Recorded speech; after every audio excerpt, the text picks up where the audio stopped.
The definition of engineering is the use of scientific principles to design and build machines, structures, and other items to achieve a goal. Therefore, requirements engineering uses scientific principles to design and build the requirements needed by software to achieve a goal.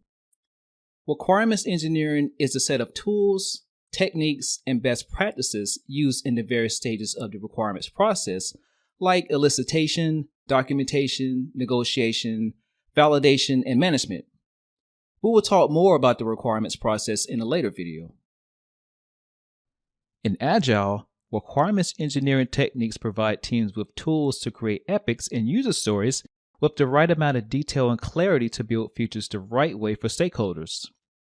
Requirements engineering techniques also help teams consider impacts and dependencies and identify gaps such as missing non-functional requirements. As we know, the Agile framework supports frequent delivery. However, delays with production delivery may occur if user stories are ambiguous. In such cases, team members may implement features based on assumptions that later need to be rebuilt once correct information is known. Some may ask, what is the big deal with rebuilding features we initially misunderstood?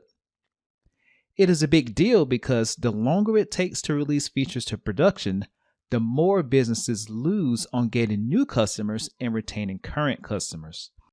The bottom line is the loss of revenue. Teams need to ask questions to gain a shared understanding before development begins. For example, team members can collaborate to understand how particular user stories relate to others. Teams may ask, which epic or user story makes sense to tackle first based on what we know about the customer and product? Who would the users be for this particular user story?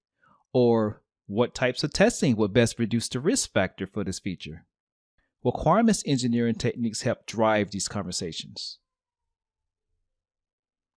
In traditional teams, requirements engineering techniques are completed by one designated person, such as a business analyst, ideally once before development begins. However, in Agile projects, requirements engineering techniques must be applied more often and include all team members for success. Frequent feedback loops can be achieved by having all team members, a critical success factor in Agile projects.